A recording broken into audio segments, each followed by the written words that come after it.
অবশেষে এক রোমাঞ্চকর নাটকীয়তায় শেষ হলো পিএসএল এর ফাইনাল ম্যাচ। গাদ্দাফি স্টেডিয়ামে অনুষ্ঠিত এই মহারণে উত্তেজনার যেন শেষ ছিল না।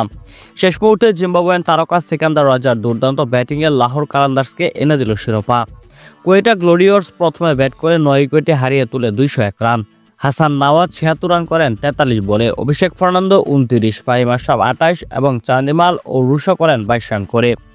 লাহোরের হয়ে বল হাতে শাহিন আফ্রিদি 3টি, সালমান মির্জা ও হারিস রফ 2টি করে উইকেট নেন। বাংলাদেশের রিশাদ হোসেন 1টি উইকেট নেন 42 রানে। 202 রানের লক্ষ্য তাড়া করতে নেমে লাহোরের শুরুটা ছিল দুর্দান্ত। মোহাম্মদ নাইম 27 বলে 46, ফকর জামান 11 আর আবদুল্লাহ শফিক 28 বলে 41 রান করেন। তবে মূল নাটক জমে শেষ 5 ওভারে, যখন প্রয়োজন ছিল 71 রান। কুশাল পেরেরা 31 বলে 62 রানের দুর্দান্ত ইনিংস খেলেন।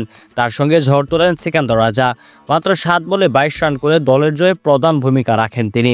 শেষ ওভারে দরকার ছিল 13 রান। রাজা চতুর্থ বলে ছক্কা মেরে ম্যাচের নিয়ন্ত্রণ নেন। এরপর বাউন্ডারি হাঁকিয়ে জয় নিশ্চিত করেন। জয়ের পর লাহোরে যেন উৎসব নেমে আসে। আতশবাজি আর উদযাপনে ভরে ওঠে গাদ্দাফি স্টেডিয়াম। রাজাকে কাঁধে তুলে উল্লাসে মেতে ওঠে সতীর্থরা। এই ম্যাচে বাংলাদেশের সাকিব ও মিরাজ দলে থাকলেও একাদশে জায়গা পান কেবল রিশাদ হোসেন, যিনি বল হাতে রেখে যান নিজের ছাপ। এক কথায় টি-20-র সব রং এক করে জমে উঠেছিল এই শ্বাসরুদ্ধকর ফাইনাল। পিএসএল এর ফাইনালে চ্যাম্পিয়নদের তালিকায় নাম লেখালো এবার 3 বাংলাদেশি।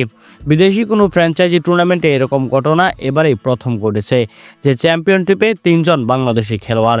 প্রিয় দর্শক, গতকালকের পিএসএল এর ফাইনাল ম্যাচের কোন মুহূর্তটি আপনাদের কাছে সবচেয়ে আকর্ষণীয় লেগেছে তা অবশ্যই আমাদেরকে কমেন্ট করে জানান।